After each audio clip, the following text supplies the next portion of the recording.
केंद्रातील भाजप सरकारकडून भांडवलदारांना पूरक ठरतील असे कामगार कायदे करून कामगारांचे न्याय हक्क डावलले जात आहेत। लोकसभा निवडणुकीच्या प्रचारादरम्यान हा आरोप कामगार नेत्यांकडून करण्यात आला। मावळ लोकसभेचे महाविकास आघाडीचे उमेदवार संजोग वाघेरे यांच्या प्रचारार्थ रविवारी कामगार मेळावा पार पडला। आमदार सचिन अहिर, कामगार संघटना संयुक्त कृती समितीचे प्रदेशाध्यक्ष कैलास कदम, CITUचे पुणे जिल्हाध्यक्ष अजित अभ्यंकर, अखिल भारतीय कामगार सेनेचे डॉक्टर रघुनाथ कुच्चिक, किरण मोघे, श्रमिक एकता महासंघाचे दिलीप पवार, राष्ट्रीय श्रमिक एकता महासंघाचे किशोर ढोकळे यावेळी उपस्थित होते। लोकसभेची निवडणूक सर्वांच्या जीवनाशी संबंधित आहे। कामगारांच्या प्रश्नांबाबत, वाढत्या बेरोजगारीबाबत चर्चा होत नाही। सरकारी पदांची भरती केली जात नाही। नोकऱ्यांचे खासगीकरण सुरू आहे। राज्यातील उद्योग बाहेर जात आहेत, त्यावर कोणी काही बोलत नसल्याचे आमदार अहिर म्हणाले। सप्टेंबर 2020 मध्ये जुने कामगार कायद्यात बदल करून 4 कामगार कायदे बनवण्यात आले।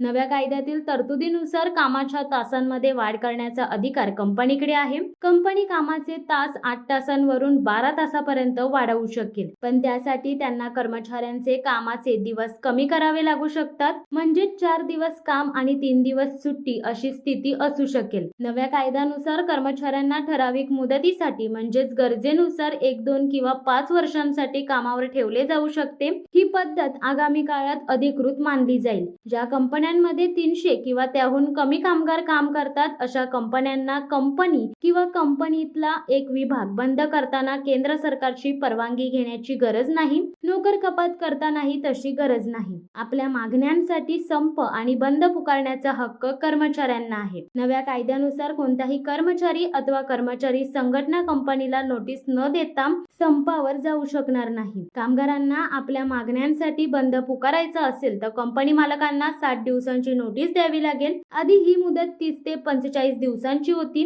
त्यामुळे केंद्र सरकारच्या या नव्या धोरणावर टीका होत आहे। Shivsatta times news bureau, Pimpri, Pune. दे धडक बेधडक वृत्त देणाऱ्या आपल्या शिवसत्ता टाइम्स न्यूज चॅनलला लाल बटन दाबून सबस्क्राईब करा आणि बेल आयकॉनला क्लिक करायला विसरू नका।